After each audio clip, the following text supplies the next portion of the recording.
আমার অনেক দিনের ইচ্ছা পূরণ হলো আজকে। হাই বন্ধুরা, তোমরা সবাই কেমন আছো? আশা করি সবাই ভালো আছো, আর আমিও খুব ভালো আছি। হ্যাঁ, তবে আমার ভয়েসটা শুনে হয়তো তোমাদের একটু আলাদা আলাদা লাগতেই পারে, কারণ আমার একটু গলা ধরে গেছে। আর এদিকে আমি সকাল সকাল উঠে পড়েছি। আর কিসের জন্য সকাল সকাল উঠলাম? এত সকাল সকাল ওঠার মানুষ আমি না, তবু প্রায় 6টার সময় উঠে পড়েছি, কারণ আজকে যাব আমরা রাজরামপুর কালী মন্দিরে মায়ের কাছে পুজো দিতে। তো সকাল সকাল রেডি হওয়ার জন্য সব মেকআপের প্রোডাক্ট বের করে নিয়েছি। আর এখানে আমি প্রথমে পছন্দ করে নিয়েছি কোন শাড়িটা পরবো। একটা সাদা শাড়ি নিয়েছি, আর এখানে এই গোলাপি কালারের এই ব্লাউজটা নিয়েছি। তো ফার্স্ট মেকআপ করব, তারপরে এই শাড়িটা পরবো।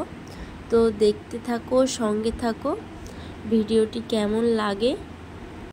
আর হ্যাঁ, আমি ফার্স্টেই টিস্যু দিয়ে ফেসটা ক্লিন করে নিলাম। আর এইদিকে আমি দিয়ে দিলাম টোনার, গুড ভাইবসের টোনার।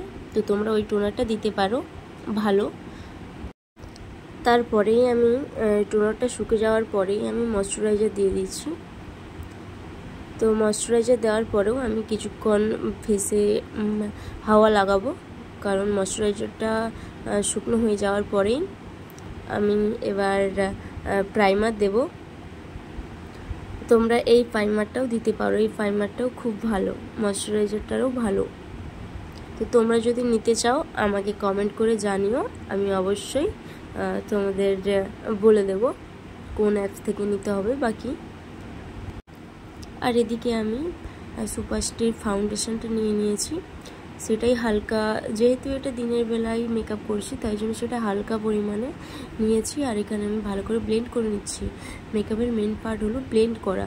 তো দেখতে থাকো, সঙ্গে থাকো। এবার আমি দিয়ে দেব পাউডারটা সেট করতে হবে। এইদিকে আমার পুরো ফেসে পাউডারটা অ্যাপ্লাই করার পরেই আমি হালকা ব্রাশ দিয়ে ঝেড়ে নিচ্ছি, কারণ কোথাও হয়তো একটু বেশি লেগে যেতে পারে, তাই জন্য ঝেড়ে নিচ্ছি। ঝেড়ে নেওয়ার পরেই কি করি তো তোমরা দেখতে থাকো, সঙ্গে থাকো। আর এই যে এদিকে আমি ব্লাশার লাগাবো, কারণ আমার মেকআপের মধ্যে ব্লাশার লাগাতে আমার খুব ভালো লাগে, খুব মানে দারুণ। যে কোনো ব্রাইডকেও লাগাতে গেলেই বেশ আমার ব্লাশার লাগানোটাই সব থেকে ভালো লাগে, আর কলকা করাটা। এদিকে আমি আইব্রো এঁকে নিচ্ছি, কিভাবে কি আঁকছি তো তোমরা দেখতে থাকো। আর এইদিকে খুঁজছি যে আই শ্যাডো প্যালেট থেকে কেমন কালার দিয়ে আই মেকআপটা করব। তো যেহেতু দিনের বেলা, তো তোমরা বুঝতেই পারছো হালকার মধ্যে দিয়েই কাজটা সেরে নিতে হবে। যত যাই হোক, একটু না হাইলাইটার দিলে হয়? দিনের বেলা হলেও একটু হাইলাইটারটা দিতে হয় হালকার মধ্যে। তো চলো, ফাইনাল লুকটা আমার কেমন আসে তোমরা অবশ্যই কমেন্ট করে জানিও। আমি এখন মাস্কারা পরবো। তো সত্যি বলতে আমার মেকআপ করার পর মাস্কারা পরতে খুব অসুবিধা হয়, কারণ যেন মনে হয় এই লেগে যাবে কি সেই লেগে যাবে।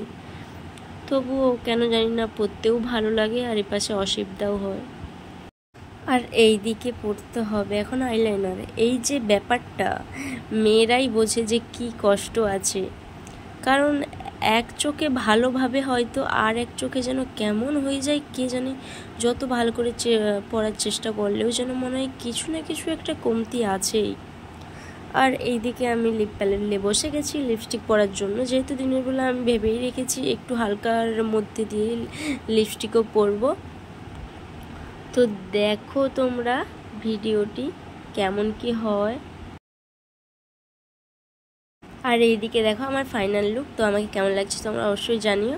আর এদিকে আমরা যাচ্ছি আমার আর দুই সখীকে আনতে, কারণ ওনাদের এখনও নাকি বেরানোই হয়নি। আর সত্যিই তো এসে দেখি যে ওনাদের বেরানোই হয়নি। আর হাসিটা দেখছো তো, সবাই হাসিটা দিয়েছে। আর এদিকে আমাদের অনামিকা দিদি এসেছে অপরূপাকে হেয়ারস্টাইল করে দেওয়ার জন্য। আর ওই দিন গরমও ছিল, তাই জন্য ওদের বাড়িতে পাখা লাগিয়ে বসছিলাম ফেসের সামনে। আর এদিকে দেখো ওদের বাড়ি থেকেও চলে এলাম। এবার যাদের সাথে যাব মানে সব তারাই আসেনি, তাই জন্য আমাদের বাড়ির সামনে সবাই দাঁড়িয়ে আছে। আর এই যে ইনিকে যে দেখছে, ইনি হচ্ছে কি আমার ভাইপো। ও অর্পিতাকে কিছু একটা বলতে চাই, তো তোমরা শোনো ভয়েসটা। আর এদিকে দেখতে দেখতে যাদের জন্য আমরা অপেক্ষা করেছিলাম তারাও চলে এলো, আর আমরা এদিকে বেরিয়েও পড়লাম। আমরা দুজন একটা বাইকে উঠেছি, আর পিছনে সমা আর অর্পিতা আর একটা বাইকে। আর এই দিকের রাস্তা দেখে আমার একটা হয়তো অনেকেই জানো এটা কোন দিকের রাস্তা হতে পারে। এটা শ্রীরামপুর ছাড়া কিছুই না, কারণ দু সাইডেই বাঁশ বাগান, মানে বাগানের উপরে বাগান। আর এদিকে দেখতে দেখতে আমরা শ্রীরামপুর বাজারে চলে এলাম। আর বেশিটা নয় রাজরামপুর, তো তোমরা অনেকেই হয়তো জানো। আমি কিন্তু ছোটোবেলায় গিয়েছিলাম, মা বলছিল, কিন্তু বড়তে এই একবারই যাচ্ছি, কারণ এর আগেই আমার বন্ধু বান্ধবীরা ওরা গিয়েছিল, বাট আমার কিছু প্রবলেমের জন্য আমি যেতে পারি না।